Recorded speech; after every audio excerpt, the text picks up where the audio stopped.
For years, we have ignored our true needs, chasing after some fantasies as if they were necessities of life, sometimes unable to discern what our real needs were, and other times mistaking some of our luxuries for needs. We tied our lives entirely to such luxuries and lived in contradictions. What we pursued at times not only failed to meet our true needs, but increased them. So much so that just like a person whose lungs are parched from thirst drinks seawater in an attempt to quench their thirst, only to become more dehydrated, we too become dependent on fantasies that do not address our needs. We have become slaves who will never be able to escape the shadows of gloom. The only thing we really need as a society is to escape this foolish game of blind man's bluff and bring to life our deep-rooted religious, national, ethical, and educational disciplines. If, during this period of great need, we ignore our own concept of a sound culture, does this not neglect and destroy the soul of our society? In our conception of civilization and culture, the human being and humane values have always been priorities. Despite this, how have we come to adopt a worldview that contradicts our long and rich history, spiritual roots, and heritage? By adorning ourselves with many unfitting fantasies, we have destroyed both our social harmony and our national stature. Indeed, whether due to ignorance or lack of judgment, we have blindly welcomed many imported elements that have replaced our rich values and history, all the while we merely watched. Unfortunately, during this miserable period, our minds became slaves to our whims and desires. Our reason was bound by tradition. Our willpower was weakened, and our judgment was impaired by the narrowness of imitating others. Thus, we have lived in misery as victims of the age, chasing one luxury after another. In this period of gloom, trapped within the triangle of our logical deficiencies, moral weaknesses, and intellectual insufficiency, we have submitted ourselves to death as if caught in the Bermuda Triangle. We resembled lifeless corpses, and our intellectuals were truly pitiable. These intellectuals failed to see the bigger picture of natural phenomena and events as a whole. They were deficient in analysis, they meekly advocated imitating others, and they pathetically engaged in self-denial. They thought they were making progress, but they stumbled and crashed, failing to overcome obstacles. But we have no right to blame others. Ultimately, we were the ones who blatantly strayed from the path of truth, and thus, it was our responsibility. In fact, nobody should ever attempt to blame science, technology, or other reasons like, we are surrounded with adversaries. Science was innocent, technology sinless. We, especially the semi-educated intellectuals, were the ones who developed and shaped science and technology as we wished. We made all of life blindly dependent on them. Therefore, if we must find the culprit, we should first look among ourselves. Indeed, we have been the ones who have failed to interpret the human being, the universe, and all the events within it in reference to their true owner. Instead, we derived incorrect meanings and attributed everything to nature and worldly causes. We made even the clearest, most evident things incomprehensible. We perceived, and led others to perceive, that there was no purpose in the existence of this book of the universe, despite its crystal clear statements and its custodian, the human being. For some reason, we were incapable of seeing the transcendent aspect of existence and made many unfounded speculations regarding creation and nature. We were neither capable of approaching existence with an analytic perspective, nor were we able to say anything consistent regarding the truths that lie beyond existence. We misperceived, misevaluated, and were constantly baffled by these misleading results. With these successive errors, we continuously committed successive sins for which we have been suffering destitution and various afflictions. When we first began dreaming of revival, things could have been much different. If we had taken a more controlled approach to both matter and spirit, carrying both side by side, our mental, spiritual, and physical actions could have been more balanced. At the very least, those who were able to study could have turned their attention towards metaphysics, faith, and aesthetics that was in line with our considerations, our basic sources of values, just as much as they did to mathematics, physics, chemistry, astronomy, and biology. We could have achieved much different and more beneficial results for all humanity than what we have today. Alas, not only did we disregard metaphysics, but we also opposed it, thinking it was necessary for enlightenment.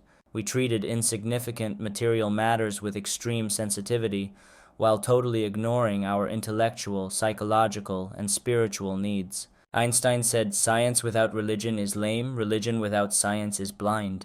In line with this aphorism, we have produced many who are both lame and blind. Science and research needed to be taken seriously, and we should not have made any mistakes in this regard.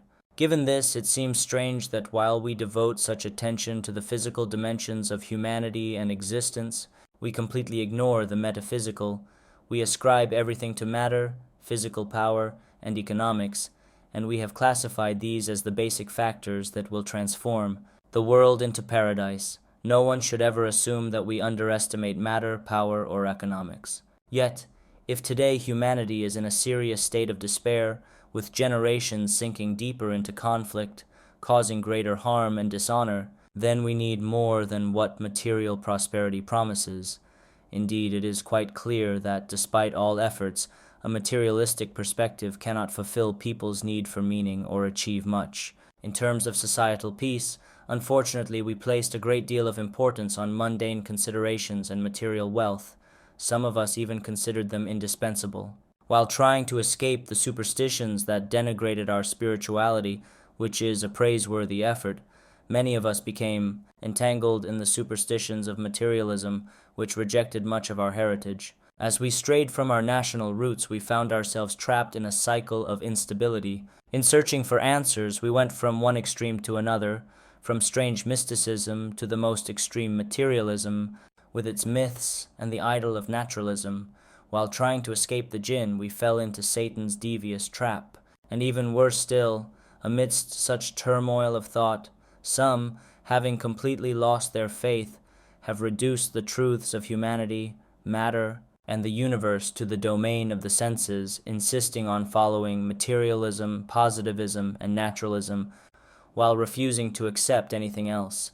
Some have preferred to follow various theories of knowledge, which could be likened to some of the early philosophers' ideas on mind and soul. Thus they attributed every aspect of the universe and creation to reason, completely ignoring human emotions and how these feelings perceive the world.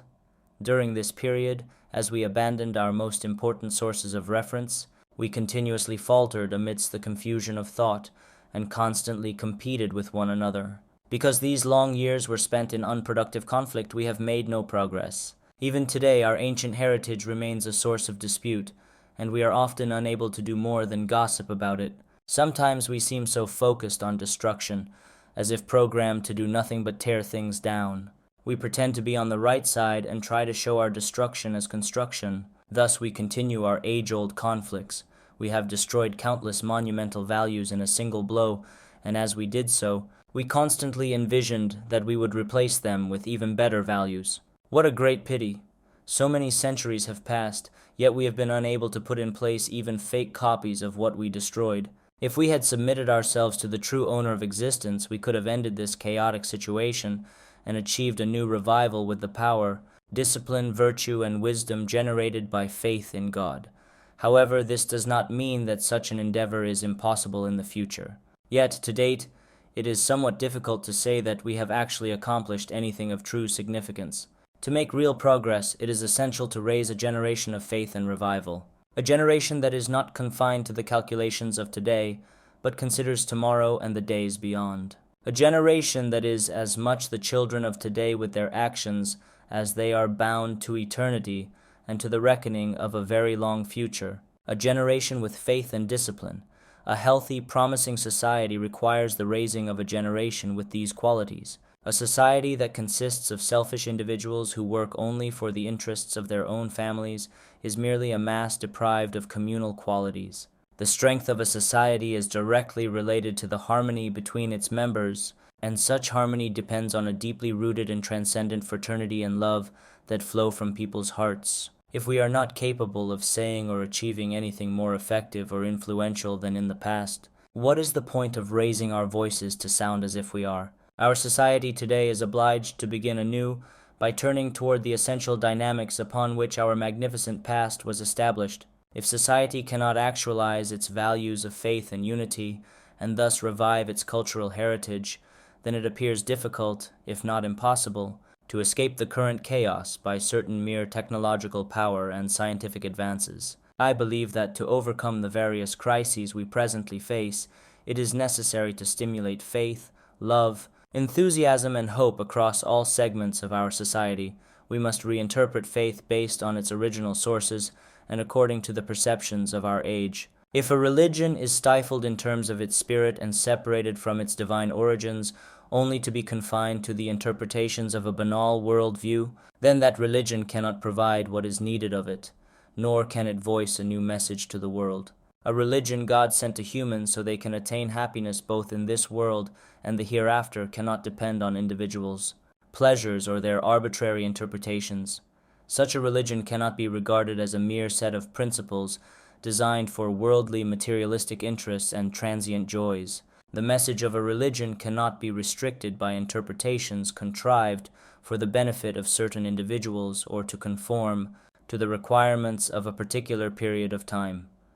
Doing so is to destroy that religion and replace it with our own aspirations and desires. As to why faith has been stifled in our recent history, one can point to factors such as fanaticism, a lack of vision, and the disloyalty of some of the faithful, as well as the hostility of its disbelieving enemies. Faith was sent to convey a message and to penetrate the hearts of people, but to do so in its original form. It did not appoint others as its spokesperson, and no one had the right to speak on its behalf. And yet, in our age, where expertise and specialization are emphasized in every field, many of us feel confident, like experts, to speak about matters of religion without shame or embarrassment. If only religion were also granted its own voice,